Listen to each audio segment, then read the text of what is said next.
So net income approach, first approach, net income approach. So what is that? Net income approach. So it says it's the relationship between capital structure and value of the firm. Here the cost of capital. Here cost of capital, which means the cost of capital is arrived from different methods. So one among the popular method, predominant method is weighted average cost of capital. We used to prepare a table and calculate weighted average cost of capital by including cost of equity, cost of debt, cost of preference share capital, cost of retained earnings, and the cost எல்லாம் வச்சுக்கிட்டு ஒரு weighted average கண்டுபிடிப்போம். அதுக்கு பேர் தான் overall cost. So that we call it as overall cost. So it's cost of capital and it directly affects the value of the firm. Next, net income approach is a basic assumption. This approach assumes that a continuous increase in debt does not affect the risk perception of the investor. ரொம்ப important. இதுனா question வந்து எப்படி கேக்குறாங்க நம்மதுல which of the following is not an assumption of net income approach னு கேக்குறாங்க. அப்படினா எல்லா assumption நமக்கு தெரிஞ்சிருக்கும். Basic assumption எல்லாமே தெரிஞ்சிருக்கும். இன்னொன்னு வந்து which of the following is an or the assumptions of net income approach னு கேட்டிட்டு ஒரு 6 பாயிண்ட் கொடுத்திருப்பாங்க. அதுல ஆப்ஷன்ஸ்ல வந்து 1 2 3 4 2 3 5 6 அந்த மாதிரி கொடுத்திருப்பாங்க. So we need to know all the assumptions. First basic assumption என்னன்னா debt increase continuous debt increase ஆகுறத வச்சு investors will not have any risk perception.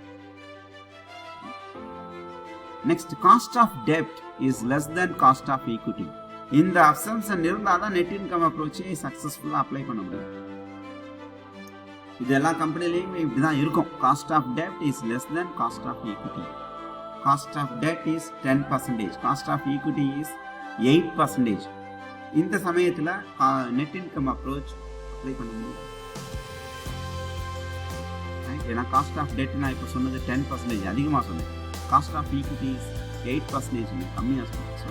So under which situation the net income approach cannot be applicable அப்படின்னு question இருக்கும். அதுக்கு வந்து equation மாதிரி கொடுத்துருப்பாங்க 4 option. கேடி K E இதெல்லாம் பார்த்துக்கோங்க. கேடினா காஸ்ட் ஆஃப் டெட், கேஇனா cost of equity, let income K E, cost of retained earnings K R, cost of preference share capital KT, overall cost of capital KO, K small letter O. So வெறும் K னு கூட சொல்லுவாங்க. overall இந்த ஈக்குவேஷன்ல understand you can understand. So here cost of debt is less than the cost of equity. Next is corporate income tax do not exist. Corporate tax, there is no corporate tax. இந்த assumption எல்லாத்துலயுமே காமனா வரும். சரி, ஆனா MM approachல மட்டும் அது மாறும். நம்ம பார்ப்போம். Next, net income approach. Again, the total market value of the firm under the net income approach is ascertained by using the following formula. Don't think this as a formula. As a commerce and management student, we should not memorize any formula. Right? The reason is that the formulas are not like algebraic equations. The formulas are derived out of some concept. அதனால நம்ம வந்து என்ன பண்ணணும்னா we should not think that it is a formula or we need to apply the equation. We forgot சில நேரத்துல எக்ஸாம்ல formula மறந்துடும். நான் காமன் நெட் எக்ஸாம் அட்டெண்ட் பண்றப்ப EOQ கேட்டிருந்தாங்க. EOQ ஃபார்முலா மறந்துடுச்சு. But I knows what is EOQ, how it works out, அந்த concept எனக்கு தெரியும். அந்த கான்செப்டை வச்சு நீங்க ஆன்சர் கண்டுபிடிச்சீங்க. ஃபார்முலா வச்சு தான் செய்யணும்னு அவசியம் இல்லை. அதே மாதிரி இதுலையுமே you need to understand how these equations come. Value of the firm, V refers to value of the firm, S refers to value of equity, and D refers to the value of market value of dependent. So market value of equity shares and market value of debt. இந்த ரெண்டையும் add பண்ணா total market value of the firm வரும். So உதாரணத்துக்கு value of the firm is 15 lakhs, cost of equity is 10 lakhs, value of the market value of equity is 10 lakhs. அப்போ market value of debt எவ்வளோ இருக்கும்? 5 lakhs இருக்கும். அவ்வளோதான் இல்லையா? So இந்த மாதிரி சில questions வரும். The overall cost of capital or weighted average cost of capital is calculated as follows. The KO is equal to EBIT divided by value of firm. earning before interest and tax divided by value of firm into 100. Into 100 எதுக்கு போகிறோம்னா பர்சன்டேஜில் போடுறதுக்காக into 100. பர்சன்டேஜில் காட்டுறதுக்காக தான் into 100. இதில் into 100 போடலாம், but into 100 போடலாம். பட் இதில் என்னென்னா காஸ்ட் ஆஃப் கேபிட்டல் கொடுத்துருவாங்க, EBITன்னு கொடுத்துருவாங்க, வேல்யூ ஆஃப் த ஃபார்ம் கண்டுபிடிக்கும். So how will you find out? V வந்து இந்த சைடு கொண்டு வந்து KO இந்த சைடு கொண்டு போயிருங்க. So EBIT divided by KO, you will get value of the firm. Now this chart is most important. இதை வச்சு நீங்கள் வந்து ரொம்ப பாயிண்ட் வந்து நம்ம எடுக்கலாம். X axis, Y axis, right? X axis வந்து debt, Y axis is cost. Now the cost of debt மாறுமா?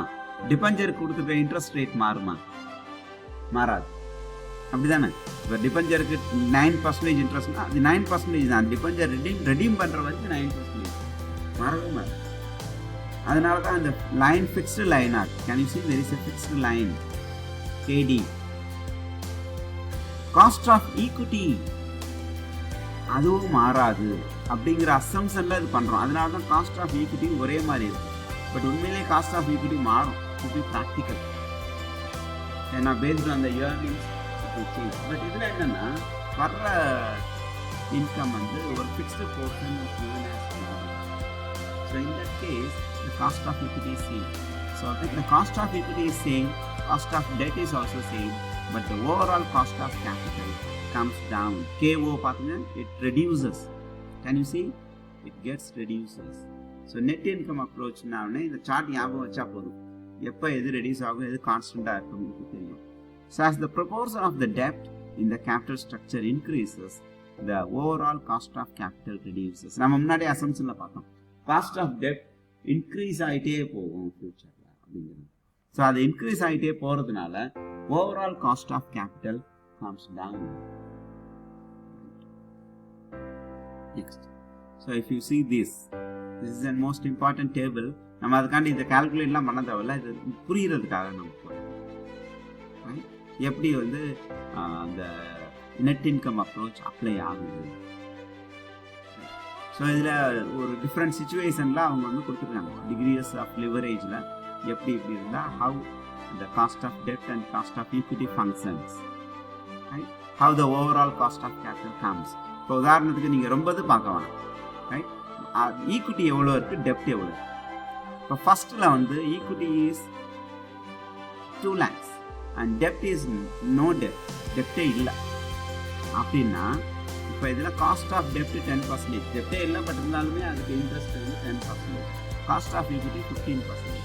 இப்போ இதனால் இங்கே வந்து cost of average cost of capital last வந்துடுங்க, average cost of capital is 30%. இது எப்படி வந்துச்சுன்னா அந்த ஈக்குவேஷன் கீழே இருக்க ஈக்குவேஷன் அப்ளை பண்ணால் 30%. இப்போ வந்து இப்போ பார்த்தீங்கன்னா ஒவ்வொரு வாட்டியும் டெப்ட் இன்க்ரீஸ் பண்ணிகிட்டே போகிறாங்க. டெப்ட் இன்க்ரீஸ் ஆகிட்டே இருக்கான். Yes, 40,000 second year, third year 1 lakh, fourth year 1,40,000, fifth year excuse me battery low ஆயிடுச்சு charge. fifth year it becomes 2 lakhs. entire debt, entire capital is debt. இப்போ டெப்ட் இன்க்ரீஸ் ஆகிட்டே போயிட்டே இருக்கு. ஈக்விட்டி வந்து ஏன்னா டோட்டல் வேல்யூக்கு குறையக்கூடாதுனால டோட்டல் வேல்யூக்கு ஏற்ற மாதிரி ஈக்விட்டி வேல்யூ குறைஞ்சிக்கிட்டே போகும். இப்போ ஃபர்ஸ்ட் இயர் 2 lakhs, தென் 1,60,000, then 1 lakh, then 60,000. இப்போ இந்த ஆவரேஜ் காஸ்ட் ஆஃப் கேபிட்டல் என்ன ஆகுது பாருங்க. காஸ்ட் ஆஃப் டெப்ட் is same, cost of equity is also same. அந்த சார்ட்டில் பார்த்தா ஞாபகம் இருக்கா, ரைட்? இந்த சார்ட்டில் பார்த்தீங்களா, போத் ஆர் சேம், கான்ஸ்டன்ட். அதே மாதிரி இங்கேயும் எல்லாமே 10%, எல்லாமே 15%. காஸ்ட் ஆஃப் டெப்ட் is 10%, cost of equity is 15%. But average cost of capital goes down. இந்த கால்குலேஷனில் போட்டு பார்த்தீங்கன்னா 30%லேருந்து 28 ஆயிடுச்சு, 28லேருந்து 25, 25லேருந்து 23, 20 இந்த மாதிரி ரெடியூஸ் ஆகிட்டே போயிட்டு. So that's what it chase. The net